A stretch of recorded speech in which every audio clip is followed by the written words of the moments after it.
Aware of this object in the middle of my windscreen that I was driving straight towards. I carried on driving for about a minute, and then I realised that this wasn't like an ordinary plane or a helicopter or whatever. I suppose it could be something extraterrestrial. I mean, it would be just really arrogant to think that we were completely alone in the universe. But at the same time, you know, I only filmed and saw what I saw. Yeah. Well, to people who say that it must be a plane or something like that, I'd say, you know, just take a long, hard look at this thing, because it just doesn't look like any of those things. And, you know, I can't imagine how anyone could think it was anything like that. After 2 minutes or so, I think, it actually flew, I'm not sure entirely, but I think it was right overhead. And it had sort of turned into like a black circle, and all I could see was just this kind of black circle. I wasn't frightened or elated. The whole event just seemed completely strange and completely something unlike anything else I'd experienced, really.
Got it.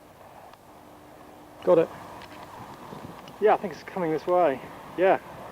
Yeah, I can see it. Is it?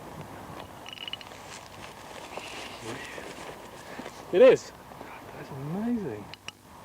The UFO that you saw originally was spotted approximately about 200 yards to the left of the aerial mast, and I suppose it was probably at about 500 feet up. It was very low in the sky.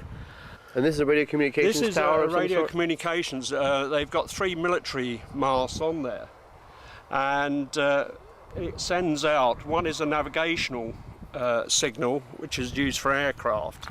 The other 2 aerials are near the top. We're not quite sure, but there is a pulsed frequency that comes from them.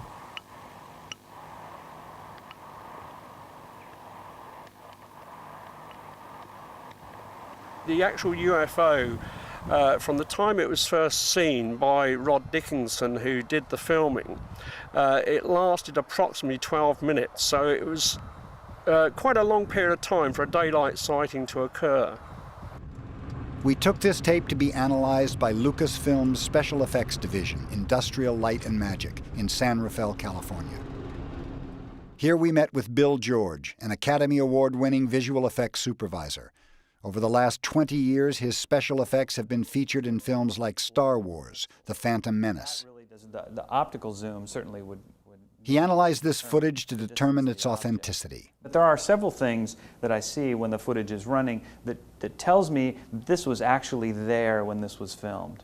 First of all, it's the shake. Okay. The shake. If you were to give me a background plate of just the sky and say, we want you to take this image of a flying saucer and match it in, that's something that's technically very difficult to do, because you would have to match, putting the 2 elements together, you would have to match the shake.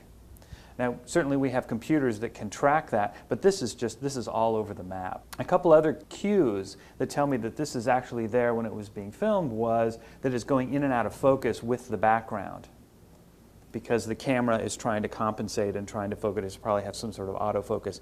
So the background is going in and out of focus along with the object. There are these dark things flying through frame, and if someone was to have to put that in there, they would have to composite it in behind the birds. It would be a technical problem.